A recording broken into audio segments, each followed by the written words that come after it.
We did the adoption of fees, charges. So we're going to go to that one shortly. We'll go to number 7. Is that right? No, we won't, because that goes in tandem. Yeah, okay. Item 8, solid waste bylaw. I see. Right, Brent. I see Brent there. Mr. Aitken. Good afternoon, councillors. Talk to councillors through that. So what we've had is a bit of a timing issue and a new Waste Minimisation Act that's come into play alongside the Local Government Act. Back in 2007, we adopted a bylaw, the Solid Waste Bylaw 2007.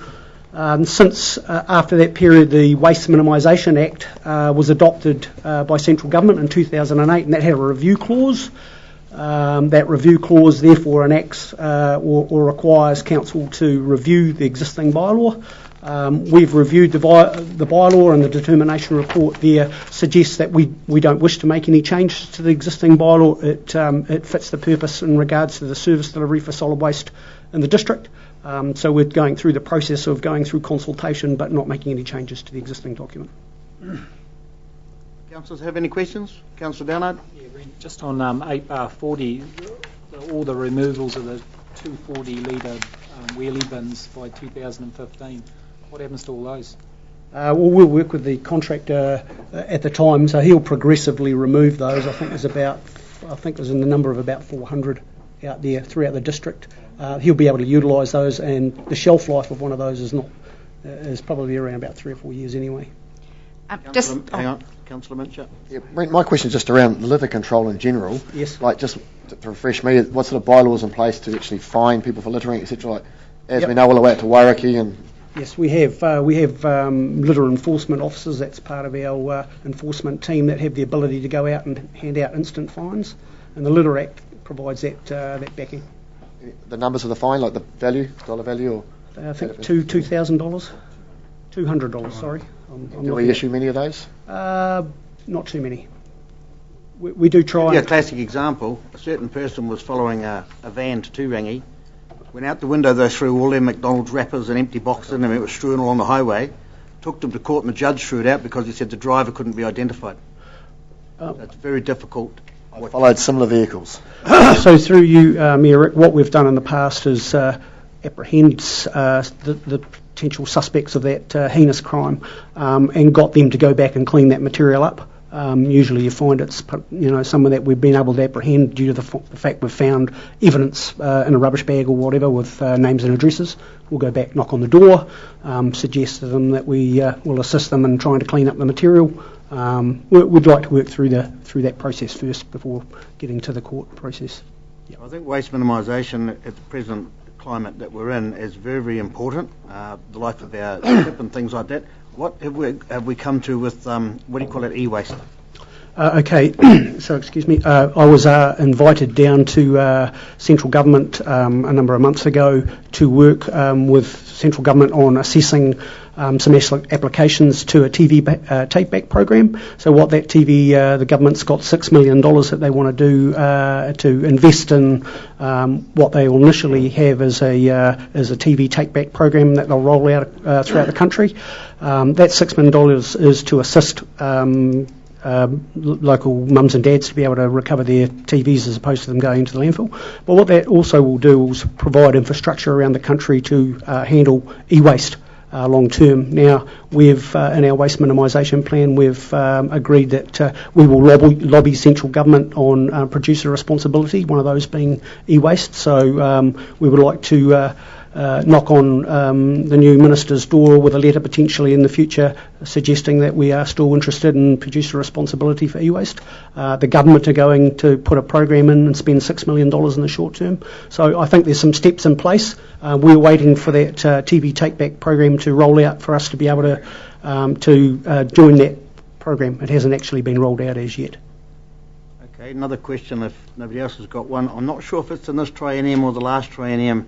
You brought a workshop to us where we were going to be either giving or selling our tyres offshore. What happened to that?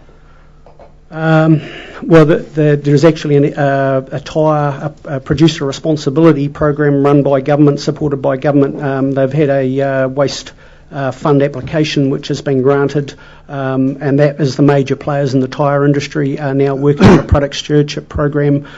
So that will mean that when products like tyres come into the country, there'll be an upfront charge on those tyres, and that money will actually be utilised in making sure that those tyres go back to recycling or fuel reuse as opposed to landfill disposal. That program is still in negotiation. So at this stage we're waiting, as we seem to have been for quite some time, for product stewardship. But I think the government are fully supporting a process.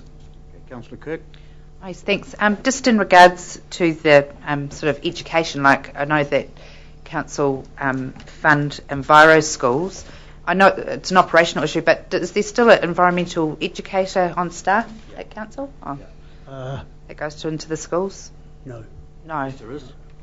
I was with her last week at Wairaki planting trees. That's our Enviro Schools coordinator. So we funded the Enviro Schools program. Our money goes through to pay her, part of her. Yes, it does, but there's no one on staff. Right, so I was just wondering, because I always thought that was such a great thing, having someone that could go into the schools and I mean, you know... Well, just to answer Councillor's question, we do have someone that does that job, but we fund them, but they're not physically employed by TDC. Correct. But they still run the Enviro program, which I'm very active in, and that we were out at Wairaki School planting trees last week. That's in fact, Wairaki School's looking at, because their swimming pools had it, filling it up with dirt is the latest one, and teaching kids how to grow tomatoes and potatoes and all that sort of thing, and taking them home to their families that desperately need them, and teaching them some life skills that we're missing out on. So we do have an Enviro school educator, but not physically on the staff here, but funded by us. Yeah, that's all I wondered, because I mean, it's great. You know, kids go home and sit at dinner tables with parents and talk about recycling and waste minimisation, and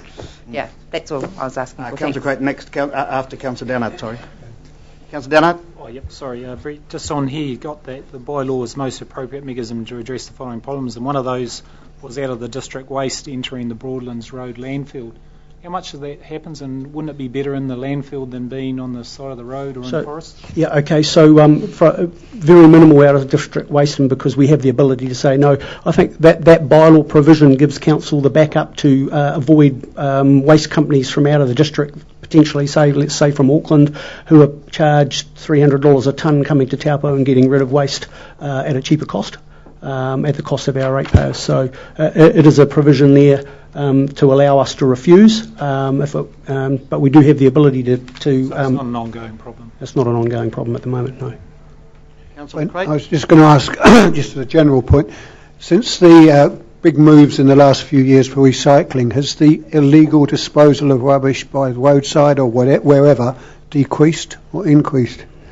I think the question, I know.